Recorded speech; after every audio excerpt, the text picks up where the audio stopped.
欢迎收听华瑞投音观点。最近大家只要打开财经新闻，满脑子一定都是特斯拉到底还行不行的争论。有人看着美国本土疲软的买气，天天在恐慌唱衰，觉得特斯拉的电动车神话已经破灭，估值泡沫马上就要被无情刺破。如果你觉得特斯拉只是一家单纯的造车厂，那高盛证券最新发布的特斯拉专题研究报告绝对会彻底颠覆你的认知。高盛在报告中大胆调升了特斯拉第二季度的交付预期，直接冲上了42万辆的惊人高度，狠狠击碎了华尔街40万辆的保守共识。更为震撼的是，高盛揭露了特斯拉两大无比强悍的隐形引擎，一个是在欧洲市场交出年增率高达 85% 至 90% 的翻倍式狂飙，另一个则是同比暴增 45% 的超级储能帝国。当电网与算力在实体世界里全面交织，这家科技帝国最真实的底牌到底是什么？高盛指出，经过对全球5月份及6月初销售与注册数据的精密点检，特斯拉第二季度的车辆交付表现实际上正在以远超市场预期的流速在全速前进。为此，高盛决定将特斯拉第二季度的全球交付量预测从先前的40万5千辆大幅度上调至42万辆。不过，如果你拆解这42万辆背后的国家级地理模型，就会发现一个无比冷酷的市场温差。第一，是美国本土市场的持续疲软。高盛引用最新的汽车情报数据显示，截至5月底，美国本土在第二季度的累计交付量同比依旧录得了10%几，大约15%左右的深幅倒退。这项数据表明，在美国高利率维持更久以及补贴政策拉锯的逆风下，北美电动车市场的增长确实陷入了阶段性的泥潭。第二，则是欧洲市场的史诗级大爆发。高盛在报告中揭示了极其硬核的注册数据，欧洲5月份的特斯拉注册量居然交出了一次同比高达 85% 至 90% 的非线性狂飙，而且6月份前几天的每日数据也显示，当月销售开局极其强劲，月环比增速再度冲上了 20% 的高度。很多保守的分析师此时会跳出来反驳，说这不过是因为2025年度欧洲基期太低，当时销量跌了 29%， 所以现在翻倍只是数字游戏罢了。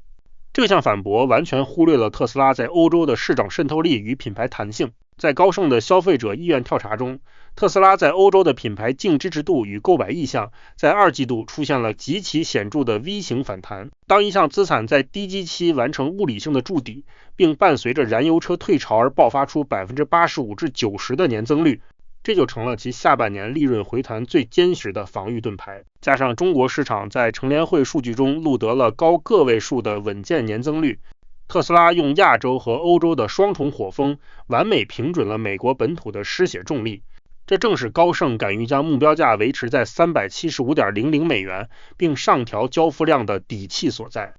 然而，在42万辆车辆交付的背后，最让全球长线避险资金与主权基金感到无比兴奋，甚至开始疯狂加码的，则是特斯拉那台正在全速发动的第二获利引擎，也就是同比大增 45% 的储能与网通业务。大家可以试着想一想，随着全球 AI 数据中心和智算集群在全美和欧洲的全面铺开，24小时不间断的运算正在无情地吞噬着脆弱的实体电网。这在物理世界上倒逼出了对高阶定制型储能系统的极限渴求。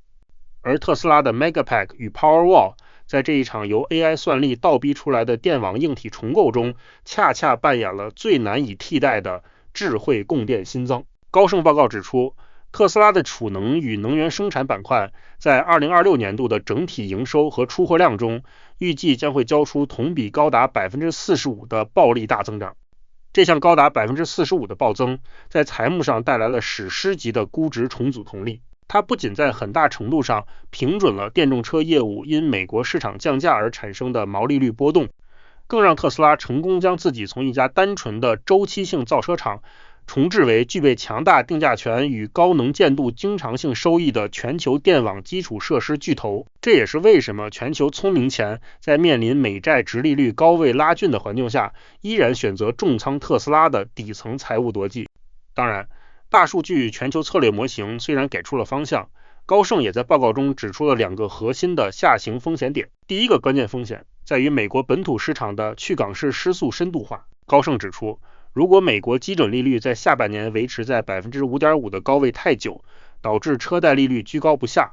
且关税与补贴政策在临门一脚时出现方向性恶化，那么美国本土10%几的跌幅可能会进一步拉大，进而对高盛目前预估的42万辆交付目标构成阶段性的干扰。第二个风险是全球储能与电池原材料价格的非线性暴涨。报告中提到，不论是 Megapack 还是电动车所需的锂电池组，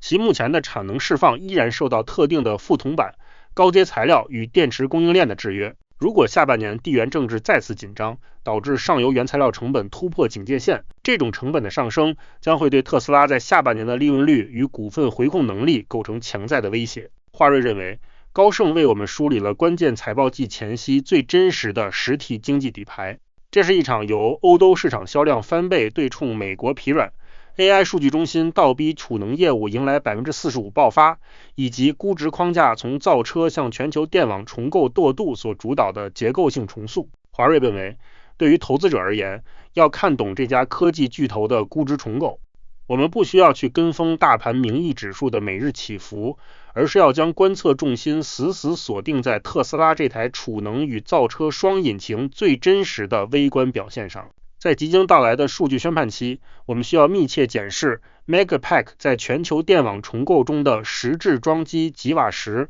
与每瓦时利润率。这项指标不仅决定了非汽车业务高达 45% 的营收含金量，更直接考验着其抵抗电池原材料波动的毛利防御力。与此同时，6月底公布的全球实质车辆交付量是否能顺利冲破高盛逆势调升后的42万辆黄金大关，将是最直接检验欧洲销量翻倍与美国市场疲软对冲结果的终极试金石。看懂这两层由微电网机载吞吐量与跨区域出货动能编织而成的微观指标，我们才能在市场的多空拉锯中理清头绪，提前为自己的资产卡位最具增长能见度的新能源防御防线。以上就是本期节目的全部内容，感谢各位的观看，